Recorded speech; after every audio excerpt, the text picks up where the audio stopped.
Pour cette activité, vous n'avez besoin que des étiquettes de 1 à 6 dans les différentes représentations.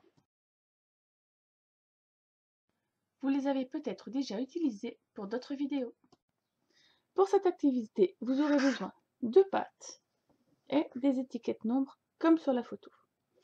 Cette activité va nous permettre de travailler sur les différentes représentations des nombres, sur la notion de quantité. Un enfant peut connaître un nombre et ne pas y associer la quantité.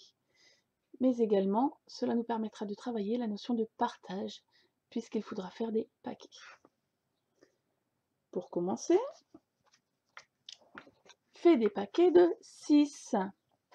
Vous pouvez mélanger les pattes. 1, 2, 3, 4, 5, 6.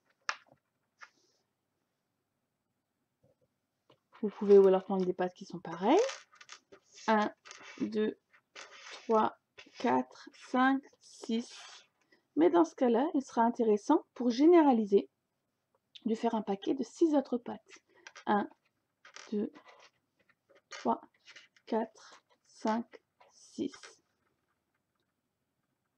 Le 6 est une quantité qui est toujours la même. Que l'on ait 6 pattes comme ça, 6 pattes comme ça, ou 6 pattes dont les formes sont mélangées. C'est extrêmement important pour la généralisation. Vous allez donc travailler sur les nombres de 1 à 6 avec leur représentation chiffrée. Vous pouvez ensuite travailler par représentation de dessin. Je dis souvent d'objets de dessin. Ça peut être des triangles, des ronds, des croix, d'autres dessins. Peu importe. 4. 1, 2, 3, 4. C'est pareil que 1, 2, 3, 4. C'est pareil que ça. 1, 2, 3, 4.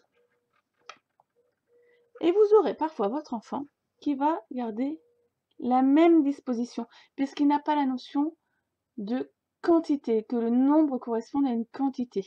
Donc il ne va pas faire comme j'ai fait, il va faire 1, 2, 3, 4. Et c'est pour cela, par exemple, qu'il sera intéressant de travailler avec les représentations d'objets et les représentations des constellations. Puisque vous voyez, j'ai veillé à chaque fois à ne pas faire les mêmes représentations.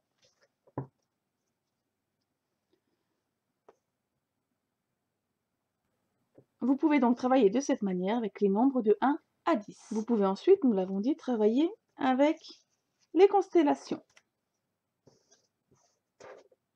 1, 2, 3, 4, 5, 6. Si votre enfant fait ça, c'est qu'il a déjà libéré une bonne partie de sa mémoire de travail, qu'il a reconnu globalement le nombre et qu'il y a associé la notion de quantité. Dans un premier temps, là encore, votre enfant risque de faire ça.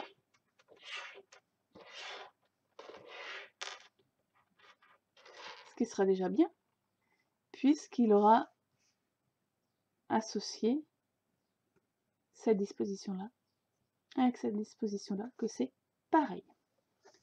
Donc là, comme d'habitude, vous travaillez avec ces représentations en constellation pour les nombres de 1 à 10. Vous pouvez également travailler avec les doigts. Oups, c'est difficile. C'est combien? 6. Là, par contre, encore une fois, il faudra garder vos doigts, vos mains disposées de cette manière-là, le temps que votre enfant prenne le bon nombre d'objets. Pour moi, ça va être un peu difficile pour la démonstration. Donc, je vais par exemple partir sur 5. C'est plus simple, ça va me libérer mon autre main. 1, 2, 3, 4, 5. Vous pourrez vérifier les progrès de votre enfant lorsqu'il fera comme ça. 1, 2, 3, 4, 5. Il aura mis en mémoire la quantité. Dernière étape, travailler avec les représentations des nombres en lettres. Donc à chaque fois, les enfants peuvent faire plusieurs paquets. Je le rappelle. Donc, c'est combien? 9. Écriture en lettres, donc vous pouvez aider votre enfant en lui disant c'est 9, fais des paquets de 9. 1, 2, 3, 4, 5, 6, 7, 8, 9. Pareil en fait généralisé avec les autres types de pâtes, avec du riz, avec des crayons. C'est extrêmement important. Là, une fois que votre enfant saura faire ça, vous pourrez vous dire qu'il a intégré la notion de quantité.